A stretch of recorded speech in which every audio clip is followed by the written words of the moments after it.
South America का एक छोटा सा देश गयाना, जहाँ नदियाँ समुंदर से मिलती है।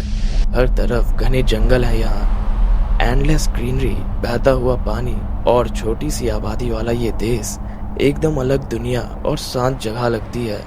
लेकिन इसी शांति के बीच 18 नवंबर 1978 को द पीपल्स टेम्पल में कुछ ऐसा हुआ जिसने पूरी दुनिया को हिलाकर रख दिया। सिर्फ एक दिन में 918 जिंदगियां, आदमी, औरतें और 304 छोटे बच्चों की dead bodies milli.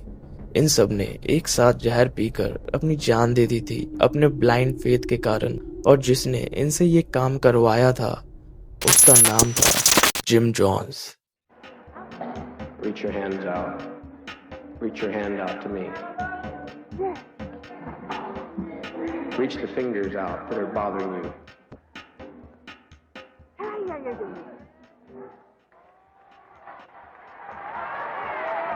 Now, is the pain gone?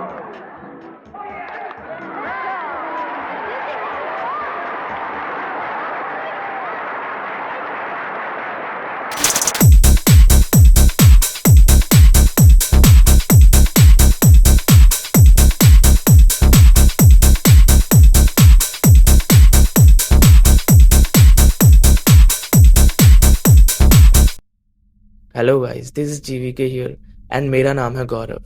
Imagine एक इंसान के कंट्रोल में कितनी जिंदगियां खत्म हो सकती हैं। ट्रस्ट, अंधविश्वास, ब्लाइंड फेथ हमेशा से ही लोगों के बीच चलता आ रहा है, और ऐसे लोग आज भी हैं जो कई लोगों को अपनी बातों से इन्फ्लुएंस कर लेते हैं। पर ये ब्लाइंड फेथ किस हद तक जा सकता है? Today's case stands as one of the most terrifying proofs of it. So let's step into the horrifying depths of Johnstown massacre. This very day if you don't die. You'll regret it if you don't die. 13th May 1931, Crete, Indiana. Jim Jones was born in the Great Depression era of America. उसका बचपन एक sac के अंदर गुजरा, जहां एक शराबी बाप जेम्स थर्मन जॉन्स और थकी हारी माँ लिनेट पुटमैन के बीच वो अकेला सा रह गया। पड़ोसी उसे खाना खिलाते थे क्योंकि घर में अक्सर खाली बर्तन ही मिलते थे। बस 5 साल की उम्र में जिम मरे हुए जानवरों की ग्रेव्स पर खड़ा होकर प्रे करता था, और उसकी इंटेंसिटी देखकर उसके साथी बच्चे उससे डर जाते थे।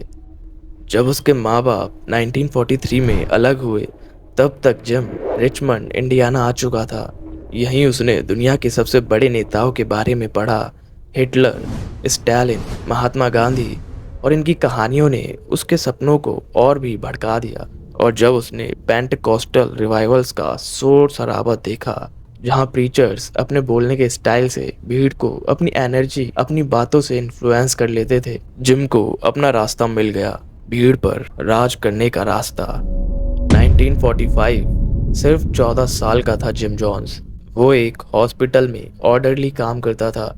उसको हफ्ते के $15 भी मिलते थे, लेकिन वहाँ उसने पैसे से ज्यादा कीमती चीज सीखी, इंसानों की कमजोरी को समझना। 1 साल बाद 1946 में जिम की मुलाकात हुई मार्सेलिन बाल्डविन से। वो एक 19 साल की नर्स थी। दोनों के अंदर इंसाफ और बराबरी का जुनून था, और यही उन्हें एक दूसरे के करीब ले आया। फिर अगले साल तक जिम ने रिचमंड की गलियों में प्रचार शुरू कर दिया था। छोटी भीड़ उसके फेरी स्पीचेस को सुनने लगती थी, लेकिन उसका जोश पुलिस को पसंद नहीं आया। उसको 2 बार अरेस्ट भी किया गया, लेकिन उम्र कम होने की वजह से छोड़ भी दिया। 1949 तक सिर्फ 18 साल की उम्र में जिम ने मार्सेलिन से शादी कर ली और इंडियानापोलिस शिफ्ट हो गया। वो अपनी मेडिकल स्टडीज छोड़कर पूरा ध्यान प्रीचिंग पर देने लगा। वो अब धीरे धीरे एक ऐसे इंसान में बदल रहा था जिसका असली इरादा था कंट्रोल। 1950, जब 19 साल की उम्र में जिम जॉन्स इंडियानापोलिस की सड़कों पर प्रचार कर रहा था।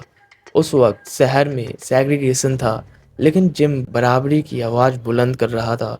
काले और वर्किंग क्लास लोग जो प्रीजुडिस से थक चुके थे उसके पास जुड़ने लगे। 1953 तक उसने एक छोटा इंटररेशियल ग्रुप बनाया, कम्युनिटी यूनिटी। 2 साल बाद 1955 में यही ग्रुप बन गया द पीपल्स टेम्पल। पुराने मैसोनिक हॉल में चलने वाले इस टेम्पल में लगभग 100 मेंबर्स थे, जिसमें 60% ब्लैक थे। जिम और मार्सेलिन ने एक नेटिव अमेरिकन लड़की एग्नेस को भी अडॉप्ट किया था, मीडिया ने उनकी रेनबो फैमिली को यूनिटी का सिंबल बताकर हेडलाइंस बनाई, लेकिन यही वक्त था जब अंधेरा भी उभरने लगा। जिम अपने मेंबर्स से उनकी सैलरी, घर के डीड्स और वेलफेयर चेक्स तक सरेंडर करवाने लगा। सब पैसा एक कॉरपोरेशन में जाता जो मार्सेलिन और लेनेटा चलाती थी। 1955 तक टेम्पल के पास 2 नर्सिंग होम्स थे। यही वेल्थ जिम के कैडलिक और सैफरन में लगती थी। उसके सरमोन्स में पेंटकोस्टल फायर भी था, यानी एक ऐसी रिलीजियस एनर्जी जिसमें लोगों को इमोशनली मूव किया जाता था। और साथ ही मार्क्सिस्ट सोच भी थी, जिसमें वो कैपिटलिज्म को क्रिटिसाइज करता था और लोगों को समझाता था कि सिस्टम ही उनके लिए प्रॉब्लम है। जिम कैपिटलिज्म को खुलकर एंटी क्राइस्ट सिस्टम कहता था और लोगों को बिलीव करवाता था कि वो ही उनके लिए सैल्वेशन का रास्ता है। 1956 में उसने ह्यूमन राइट्स बोर्ड ज्वाइन किया, जहां उसने एक्टिवली सेग्रीगेटेड डाइनर्स और थिएटर्स को डिसएग्रीगेट करने के लिए बोल्ड एक्शंस लिए, और उस समय ये काफ़ी कंट्रोवर्शियल था। 1957 में उसने 200 टेम्पल मेंबर्स के साथ एक सिनेमा हॉल भर दिया, जहां लोग एक साथ बैठकर मूवीज देख सकते थे, और इससे अथॉरिटीज को सच में चैलेंज का सिग्नल मिला। 1958 में मेयर बॉसवेल ने उसकी तारीफ की और उसकी इन्फ्लुएंस को पब्लिकली एक्सेप्ट किया, लेकिन साथ ही थ्रेट्स भी शुरू हो गए। टेम्पल की दीवारों पर स्वास्तिक्स बनाए गए और उसके घर के अंदर एक डेड कैट भी फेंकी गई, जो उसके लिए क्लियर सिग्नल था कि लोग उसके एक्शंस से खुश नहीं हैं और डेंजर उसके आसपास है। उसके सो कॉल्ड हीलिंग सर्विसेज भी धोखा थे। चिकन लिवर को कैंसर कहकर निकालना या फिर अकम्पलिसेस को बीमार दिखाना सब एक स्कैम था। 1958 तक टेम्पल के कैथारसिस सेशंस भी ब्रूटल हो गए। 10 साल तक के बच्चों को सिंस के लिए बेल्ट से मारा जाता। औरतें जिम के सेक्सुअल बॉन्डिंग फॉर फेथ के प्रेशर में आ गईं। सब डर के आगे चुप रहती। अथॉरिटीज को शक तो था, लेकिन जिम के सिविल राइट्स वर्क की वजह से चार्जेस फाइल नहीं हुए। 1959 में जिम और मार्सेलिन ने कोरियन वॉर के 3 ऑर्फन्स को अडॉप्ट किया, लिव, सुजैन और स्टेफनी। उसके बाद उनका अपना बेटा हुआ, स्टीफन गांधी जोन्स। लेकिन जल्द ही ट्रेजेडी हुई। छोटी स्टेफनी कार एक्सीडेंट में मर गई, और जब उसका ब्यूरियल वाइट सेमेट्रीज ने रिफ्यूज कर दिया तो जिम के एंटी रेसिज्म स्पीचेस और भी इंटेंस हो गए। इस वक्त मार्सेलिन को अपनी मल्टी रेशियल फैमिली की वजह से हरासमेंट फेस करनी पड़ी, और जिम जो 1955 से ही इनफाइडिलिटी और एम्फेटामाइंस का शिकार था, उसकी हेल्थ डाउन थी, हाइपरटेंशन बढ़ रहा था और उसके sermons अब और भी इरेटिक लगने लगे थे। 1960 जिम जोन्स ने अपने पीपल्स टेम्पल को क्रिश्चियन चर्च से अलाइन कर लिया। अब उसके पास टैक्स एग्जेम्प्ट स्टेटस था और 500 से ज़्यादा मेंबर्स भी। 1961 में वो इंडियानापोलिस ह्यूमन राइट्स कमीशन का डायरेक्टर बन गया। उसने हॉस्पिटल्स, पुलिस फोर्स और अम्यूजमेंट पार्क्स तक को डिसएग्रीगेट कर दिया। 1962 में एक और मूड आया। इवेंजलिस्ट विलियम ब्रैनहम के न्यूक्लियर डिस्ट्रक्शन के प्रेडिक्शंस सुनकर जिम गयाना चला गया। जॉर्ज टाउन की गलियों में वो एपोकलिप्टिक sermons देने लगा। उसने कम्युनल लिविंग पर स्टडी करी। वो मार्सेलिन के साथ वहां शिफ्ट भी हुआ, लेकिन 1963 में वापस आ गया। टेम्पल डेब्ट्स में डूबा हुआ था और मेंबरशिप सिर्फ 100 तक गिर गई। 1964 में ऑर्डिनेशन लेकर उसने फिर से अपनी ऑटोनॉमी हासिल की, पर 1965 में न्यूक्लियर वॉर का खौफ फिर से उस पर हावी हुआ और इस बार वो अपने 140 फॉलोअर्स को रेडवुड वैले, कैलिफोर्निया ले गया। वहाँ एक अडल्ट स्कूल में पढ़ाते हुए जिम ने नए 50 लोगों को रिक्रूट किया। मार्क्सिज्म और रिलीजन का एक ऐसा मिक्स बनाया जो कभी किसी ने ना सुना हो। उसके बाद 1966 तक मेंबरशिप 300 हो चुकी थी। 1967 में जिम ने अपना नया कॉन्सेप्ट लॉन्च किया, एपोस्टोलिक सोशलिज्म। क्रिश्चियनिटी को उसने ओपनली ओपियम कहा, यहाँ तक कि उसने अपने फॉलोअर्स के सामने खुद को जीसस, बुद्धा और लेनिन का पुनर्जन्म घोषित कर दिया। 1969 तक सैन फ्रांसिस्को और लॉस एंजलिस में नए ब्रांचेस खुल गए थे और टेम्पल के मेंबर्स 2500 से ज़्यादा हो गए। सोशल सिक्योरिटी चेक्स और प्रॉपर्टी डीड्स से आने वाले डोनेशन $1 मिलियन में बदलने लगे। इसी पीरियड में जिम ने फेक मिरेकल्स स्टेज किए, जैसे डेड अकम्प्लिसेस को जिंदा करना ताकि और लोग अट्रैक्ट हो। लेकिन इसके बाद शुरू हुई असली डार्कनेस। मेंबर्स की सर्विलियंस होती, उनके कन्फेशंस टेप करके ब्लैकमेल के लिए रखे जाते, पनिशमेंट के लिए टेजर्स और बीटिंग का यूज होता, और सेक्स पार्टीज में वुमेन और माइनर्स को कोयर्स किया जाता। जिम खुद एम्फेटामाइन और बार्बिट्यूरेट्स में डूब गया और उसकी आंखें हमेशा सस्पिशन से भरी रहती। मार्सेलिन नर्सिंग होम्स मैनेज करती रही, लेकिन जिम ने उसे भी मजबूर किया कि वो उसे फादर कहकर बुलाए। उसका हाइपरटेंशन और ड्रग्स उसकी बॉडी को तोड़ रहे थे, और 1968 से वैलियम यूज होने लगा, जो उसकी क्लैरिटी को और भी खत्म कर रहा था। पीपल्स टेम्पल अब चर्च नहीं था, ये एक कल्ट बन चुका था, और इसका लीडर जिम जोन्स अपनी तबाही की तरफ और तेज भागता जा रहा था। 1970 39 साल का जिम जोन्स अपने टेम्पल के हेडक्वार्टर्स सैन फ्रांसिस्को के फिल्मोर डिस्ट्रिक्ट में शिफ्ट करता है, एक वाइब्रेंट ब्लैक नेबरहुड। वहां उसने फ्री क्लिनिक्स, सीनियर सेंटर और सूप किचन्स खोले, और उसके इक्वालिटी के वादे ने लोगों के दिल जीत लिए। मेंबरशिप 7500 तक पहुंच गई, जिसमें 70% ब्लैक थे। डोनेशंस, वेलफेयर चेक्स और प्रॉपर्टी डीड्स से मिलियंस का पैसा आने लगा। पॉलिटिक्स में भी उसका कदम मजबूत होता गया। 1975 में उसने जॉर्ज मॉस्कॉन के मेयरल कैंपेन के लिए वोटर्स मोबिलाइज किए। मॉस्कॉन के जीतने के बाद 1976 में जिम को हाउसिंग अथॉरिटी का चेयरमैन बनाया गया। रोजलिन कार्टर और जेरी ब्राउन जैसे बड़े नाम उसके साथ खड़े नजर आए, लेकिन उसकी मुस्कान के पीछे एक खौफनाक अंधेरा घना होता जा रहा था, जो धीरे धीरे सब कुछ समेटने वाला था। कैथार्सिस सेशंस अब टॉर्चर बन चुके थे। सिर्फ सवाल करने पर 8 साल के बच्चों को भी बेल्ट से मारा जाता, 100 बार तक। 1973 तक जिम के साथ 15 वुमेन्स, जिसमें कुछ माइनर्स भी शामिल थी, एक तरह से उसके कंट्रोल में रहती थी। सबको स्पिरिचुअल बॉन्डिंग के नाम पर मजबूर किया जाता। उसके फेक हीलिंग्स और भी ग्रोट्स्क हो गए। ब्लड पैक्स का यूज करके लोगों को दिखाया जाता कि उनके कैंसर्स निकाल दिए गए। 1972 में नर्सिंग होम फ्रॉड का प्रोब हुआ, लेकिन जिम के पॉलिटिकल डोनेशंस की वजह से केस दबा दिया गया, और दिसंबर 1973 में हॉलीवुड में जिम को अरेस्ट किया गया, एक अंडरकवर ऑफिसर को सॉलिसिट करने के लिए।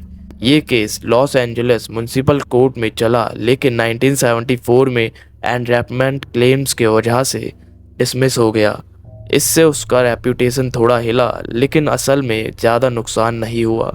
मार्सेलिन ने उसके इनफाइडिलिटीज पर कन्फ्रंट किया, लेकिन फिर भी उसके साथ रही।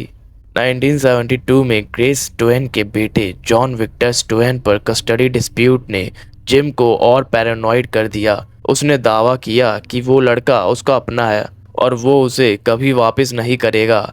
इसी दौरान उसकी हेल्थ गिरती गई। 1973 में एक कोलैप्स हुआ, जिसे उसने कैंसर कहकर सिंपैथी लेने की कोशिश की। असल में ये हाइपरटेंशन और उसके हैवी ड्रग्स का यूज, एम्फेटामाइंस, वैलियम और बार्बिट्यूरेट्स का नतीजा था। उसके sermons अब और भी इरेटिक हो गए, और वो बार बार गवर्नमेंट कॉन्स्पिरेसीज पर रैंट करता रहता था। 1974 43 साल का जिम जोन्स गयाना के जंगल में 3800 एकड़ जमीन लीज करता है। ऑफिशियल्स को $5 लाख हर साल ब्राइब किए जाते हैं ताकि उसका जॉर्जटाउन का सपना पूरा हो, एक सो कॉल्ड सोशलिस्ट यूटोपिया जो अमेरिका के रेसिज्म से आज़ाद हो। 1976 तक 200 पायनियर्स ने घने जंगल को काट कर एक पवेलियन, मेडिकल टेंट और कैबिन्स बना लिए। फंडिंग आ रही थी $65,000 महीने के वेलफेयर चेक्स से, जो मेंबर्स से लेकर डाइवर्ट किए जाते थे। जॉन्स खुद कैलिफोर्निया और गयाना के बीच सेटल करता था और अपने लोगों को पैराडाइज का वादा सुनाता था, लेकिन असल जिंदगी कुछ और थी। आर्म्ड गार्ड्स, जिनको रेड ब्रिगेड कहा जाता था, वो 24 घंटे पेट्रोल करते थे और पासपोर्ट्स और लेटर्स भी कन्फिस्केट कर लेते थे। रेजिडेंट्स को कैसवा की खेती में 11 घंटे काम करना पड़ता था और सिर्फ राइस और बीन्स पर जीना पड़ता था, जबकि जॉन्स इंपोर्टेड लग्जरीज और मीट अकेला एंजॉय करता था। वाइट नाइट ड्रिल्स रोजमर्रा की जिंदगी बन गई। लॉयल्टी टेस्ट के तौर पर लोगों को फेक पॉइजन पिलाया जाने लगा और जॉन्स उनकी धड़कनों को देखता था। जो डाइसेक्ट करते थे उनके लिए पनिशमेंट था एक 6 बाय 6 फुट का केज या क्वैल्यूट्स के सेडेशन। जॉन्स ने सेक्स को भी कम्यून की स्ट्रेंथ का एक्सक्यूज बना लिया। 1975 में उसने अपनी आयड कैरोलिन लैटन के साथ एक बेटा कीमो को जन्म दिया। इस सब के बीच उसकी हेल्थ और गिरती गई। वेट 140 पाउंड्स तक गिर गया। प्रोस्टिटिस और ड्रग्स अब्यूज की वजह से टेम्पररी ब्लाइंडनेस तक आ गई। मार्सेलिन अपने बच्चों स्टीफन, जिमी, लियू, सुजैन और टिम की वजह से सब बर्दाश्त करती रही। जॉन्सटाउन, जिसे एक यूटोपिया के नाम पे बनाया गया था, असल में एक प्राइजन बन चुका था और उसका लीडर दिन ब दिन बिखर रहा था। जुलाई 1977 न्यू वेस्ट मैगजीन ने एक धमाका कर दिया। ग्रेस स्टोन जैसे डिफेक्टर्स के स्टेटमेंट्स ने एक्सपोज किए पीपल्स टेम्पल के अंदर के राज। बीटिंग्स, फ्रॉड और फोर्स्ड सेक्स। आईआरएस और एफबीआई के प्रोब्स लटक रहे थे और जॉन्स पर अरेस्ट का खतरा था। वो भाग गया जॉन्सटाउन, साथ ले गया 900 फॉलोअर्स, जिनमें 300 बच्चे भी थे। जो सपना वो इक्वालिटी का दिखाता था अब एक डेस्परेट गैम्बल बन गया। फैमिलीज को भीड़ भाड़ वाले कैबिन्स में घुसाया गया। 11 घंटे काम, गयाना की जला देने वाली गर्मी और खाने के लिए सिर्फ राइस और वाटरी सूप। जबकि जॉन स्टेक खाता था और लाउड स्पीकर्स पर दिन रात उन पे चिल्लाता, उन्हें ही ट्रेटर कहकर। पासपोर्ट्स और लेटर्स एक सेफ में बंद कर दिए थे और जो भागने की कोशिश करता उनके लिए पनिशमेंट बॉक्स या क्वाल्यूट्स का इंजेक्शन यूज करता। जॉन्सटाउन के 918 रेजिडेंट्स में 691 ब्लैक थे, 246 वाइट और 39 मिक्स्ड। 70% वुमेन्स और 30% बच्चे थे। एल्डरली लोग जैसे 70 साल की यासिन थ्रेस ने अपने सोशल सिक्योरिटी चेक्स तक डोनेट कर दिए थे एक बेहतर दुनिया को बनाने के भरोसे। यंग पेरेंट्स जैसे वर्नन गॉस ने अपने बच्चों के फ्यूचर के लिए आए थे, लेकिन उन्हें मिला क्या? मालनरिशमेंट, भूख और एक ब्रोकन प्रॉमिस। और जिम जॉन्स, दिन रात वो अपने रेडियो पर एक ही बात चिल्लाता रहता था, CIA हमें डिस्ट्रॉय करना चाहता है। 1978 तक उसके वाइट नाइट ड्रिल्स और भी टेरिफाइंग हो चुके थे। हर महीने आधी रात को पूरा कम्यून पवेलियन में बुलाया जाता। हर मेंबर को एक एक कप दिया जाता, ग्रेप ड्रिंक से भरा हुआ। सबके दिल में एक ही सवाल, क्या ये पॉइजन है? मदर्स अपने छोटे बच्चों को गले लगा के प्रार्थना करती थी और जिम जॉन्स उनकी लॉयल्टी टेस्ट करता रहा। लेकिन अंदर ही अंदर डाइसेंट बढ़ रहा था। ग्रेस टोएन जैसे डिफेक्टर्स ने 1976 में कंसर्न रिलेटिव्स बनाया। ये उन लोगों का ग्रुप था जिनके हस्बैंड्स, वाइफ्स, बच्चे, भाई बहन जॉन्सटाउन में फंसे हुए थे। उन्होंने कांग्रेसमैन लियो रियान को लेटर्स भेजे एक ही फरियाद के साथ, हमारे अपने लोगों को वापस घर ले आइए, उन्हें जिम जॉन्स से बचाइए। अर्ली 1978 कांग्रेसमैन लियो रियान, एक कैलिफोर्निया डेमोक्रेट जो कल्ट्स को एक्सपोज करने के लिए मशहूर था, उसने एक डेयरिंग प्लान बनाया जॉन्सटाउन जाने का। 1 नवंबर को स्टेट डिपार्टमेंट ने मिशन को ग्रीन लाइट दे दी और जैसे ही जिम जॉन्स को इस विजिट की खबर मिली, उसने अपना फाइनल एक्ट लिखना शुरू कर दिया। एक लॉक्ड सैड में रखा गया सायानाइड, वैलियम, क्लोरल हाइड्रेट और 10 पाउंड्स जहर वेनेजुएला से राइफल्स, शॉटगन्स और .44 मैग्नम मंगवाए गए और जॉन्सटाउन के 200 आर्म्ड रेड ब्रिगेड गार्ड्स को ऑर्डर मिला, हर वक्त तैयार रहो। जिम का इनर सर्कल कैरोलिन लेटन, मारिया कट्सरिस और डॉक्टर लैरी सैच्ड ने स्टेज्ड वेलकम रिहर्स किया। सबको ट्रेनिंग दी गई, स्माइल करो, गाओ, अब्यूजेस को छुपाओ। पर असली सच, रेजिडेंट्स सिर्फ विस्पर्स में अपनी बात कर पाते थे। कुछ डेस्परेट लोगों ने तो एस्केप नोट्स भी अपने कपड़ों की सिलाइयों में छुपाए थे। जॉन्सटाउन एक ऐसी जगह बन चुका था जहां हर चीज कंट्रोल और डर के अंदर ही थी। और अब कांग्रेसमैन लियो रियान का अराइवल वही पल था जहां से सब कुछ बदलने वाला था। नवंबर 17, 1978, कांग्रेसमैन लियो रेहान गयाना में पहुंच जाता है 20 लोगों के साथ। जैकी स्पियर जैसे आइट्स, एनबीसी के जर्नलिस्ट डॉन हैरिस और Bob Brown, San Francisco Examiner के टिम राइटरमैन और ग्रेग रॉबिन्सन, और कंसर्न रिलेटिव्स जैसे ग्रेस स्टोयन अपने परिवार को बचाने के लिए डेस्परेट। गायनेज ऑफिशियल्स ने एंट्री डिले की, लेकिन यूएस एम्बेसी के प्रेशर से नून तक एक्सेस मिल गया। जॉन्सटाउन के सेंट्रल पवेलियन में जिम जोन्स ने ग्रैंड वेलकम स्टेज किया। बच्चों ने गॉस्पेल गाए, लेकिन उनकी आवाज में डर था। रेजिडेंट्स ने रेयर चिकन और राइस सर्व किया, एक लग्जरी सिर्फ विजिटर्स को इम्प्रेस करने के लिए।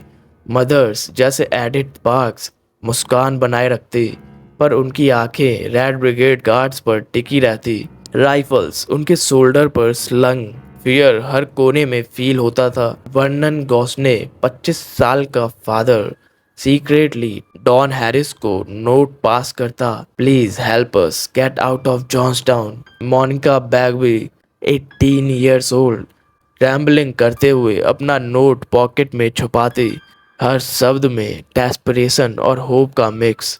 शाम तक 15 residents, Edith, Patricia, boughs family, gym, Tracy और बच्चे रयान के टीम के पास क्वाइटली विस्पर करते हुए एस्केप की गुहार लगाते।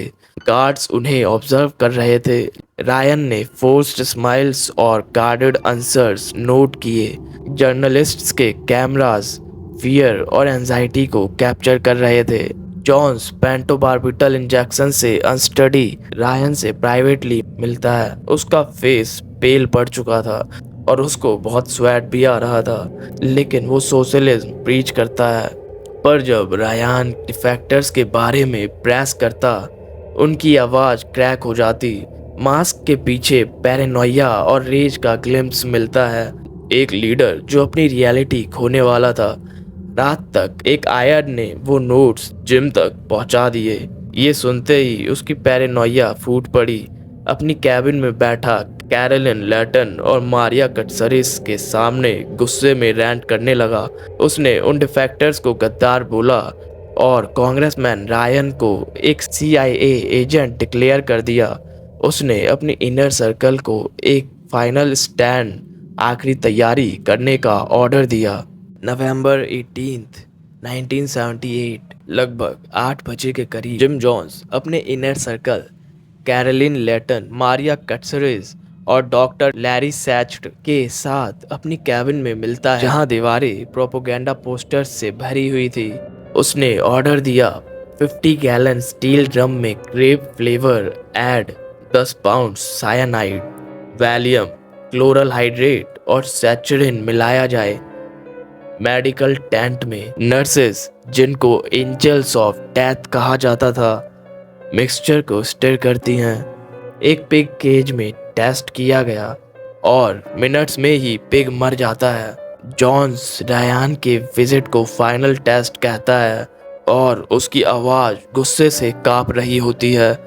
20 red brigades guards rifles, shotguns और .44 मैग्नम के साथ डिफेक्टर्स के डिपार्चर मॉनिटर करते हैं। 12 बजे तक रायन ने 15 डिफेक्टर्स के एवैक्यूएशन प्लान्स फाइनलाइज किए। गॉस ने बैगबई, एडिथ्स और पैट्रिसिया पार्क्स और बॉज फैमिली, जॉन्स उन्हें जाने देता है, पर ये मटरिंग करते हुए, you will regret this.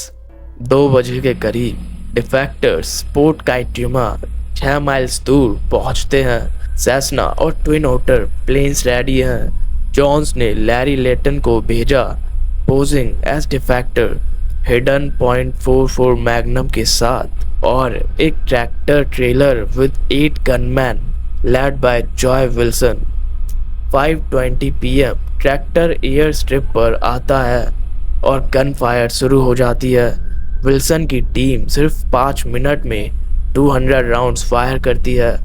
Congressman Ryan के फेस और चेस्ट में शॉट किया जाता है और वो वहीं मर जाते हैं। Don Harris, Bob Brown, Tim Reiterman और पैट्रिसिया पार्क्स भी मर जाते हैं। ब्राउन की कैमरा रूलिंग रहती है until his last breath। Layton सेस्नापर्क गॉसने को स्टमक में और बैगबई को लेग में शूट करता। स्क्रीम्स हवा में गूंजती हैं। जैकी स्पीयर 5 गनशॉट्स वाउंड के बाद प्लेन के नीचे क्रॉल करते हुए ब्लड सोक्ड ग्रास पर गिरती है। 11 और वाउंडेड सर्वाइवर्स जंगल में फ्ली करते हैं। जिम को एयर स्ट्रिप अटैक की न्यूज़ शॉर्ट वेव रेडियो से मिलती है। उसने 900 रेजिडेंट्स को पवेलियन में बुलाया और बोला, the congressman is dead, we have had it, revolutionary suicide is the only way. Mothers अपने बच्चों को गले लगाकर रो रही थी जब नर्सेस साइनाइड वैट लेकर आ रही थी। वो poison purple liquid fading light में ग्लिंट कर रहा था। गार्ड्स राइफल्स लेके टाइट रिंग बनाकर ये इंश्योर कर रहे थे कि कोई एस्केप ना कर पाए। 304 चिल्ड्रंस इन्फेंट से 17 साल तक पहले गए। नर्सेस सिरिंजेस से साइनाइड उनके माउथ्स में डालती। टोडलर्स गैग करते और 5 मिनट में कन्वल्स कर जाते। मदर्स जैसे एडिथ पार्क्स वीप करती। गार्ड्स के फोर्सिंग के साथ पेरेंट्स अपने बच्चों के पास कोलैप्स करते, उनकी वेलिंग एको करते। अडल्ट्स फॉलो करते, कुछ विलिंगली ड्रिंक करते believing Jones promise of a better place, और कुछ गैग करते। साइनाइड उनके थ्रोट्स को बर्न करता। 70 साल उम्र से ज्यादा के लोग, मोस्टली एल्डरली, रेजिस्ट करते, लेकिन गार्ड्स ने उन्हें भी पिन डाउन करके इंजेक्ट कर दिया। निडल मार्क्स बाद में उनकी आंख पर मिले थे। लगभग शाम के 6:30 पर 900 से भी ज्यादा लोग एक साथ मरे हुए मिले, नीटली रोज में। कई लोग अपने लव्ड वंस को गले लगाए हुए थे। उनके चेहरे या तो दर्द में फ्रीज हो गए थे या रेजाइनेशन दिखा रहे थे। जॉन्स जो रेडियो रूम में बैठा हुआ था, उसने अपनी लाइफ खत्म कर ली। .38 कैलिबर रिवॉल्वर से अपने सर में गोली मार ली। मार्सिलिन, कैरोलिन लेटन, मारिया कैटसरिस और जॉन्स का बेटा कीमो साइनाइड से मर गए। जॉर्ज टाउन 150 माइल्स दूर आयर्ड सैरन एमोस ने जॉन्स का लास्ट ऑर्डर रेडियो पर सुना और अपने 3 बच्चों लियान, क्रिस्टा, मार्टिन और खुद को बचर नाइफ से मार दिया। सर्वाइवर सिर्फ 33 थे। कुछ बाई चांस बचे, कुछ अपनी हिम्मत से, जैसे ऑडल रॉड्स बिल्डिंग के नीचे छुप गया और स्क्रीम्स के खत्म होने का इंतजार किया। स्टैनली क्लेटन जंगल से निकलकर गार्ड से बच गया। स्टेफन, जिमी और टिम जॉन्स जो जॉर्ज टाउन में बास्केटबॉल गेम के लिए गए थे, सेफ रहे, लेकिन उनके दिल में अपने ही फादर के बिट्रेयल का दर्द हमेशा रहा। जंगल अब बिल्कुल साइलेंट था। पवेलियन जो कभी पहले एक कम्युनिटी का सेंटर था, अब एक ग्रेवयार्ड बन चुका था। जॉन्स टाउन हिस्ट्री पर एक गहरा स्कार बन गया। 918 लोगों ने अपनी जिंदगी खोई। ये हमेशा के लिए एक रिमाइंडर है कि ब्लाइंड फेथ का क्या प्राइस होता है। गयाना आज भी इस ट्रेजेडी को भूला नहीं है। वहाँ टेम्पल की सारी साइट्स अबैंडन कर दी गई हैं और 2025 तक वहाँ के लोग इस जगह को टूरिस्ट साइट बनाने का प्लान कर रहे हैं, ताकि लोग समझ सके कैसे होप कभी हॉरर में ट्रांसफॉर्म हो सकती है। So that's all for today's case. अब आपसे मिलते हैं नेक्स्ट वीडियो में।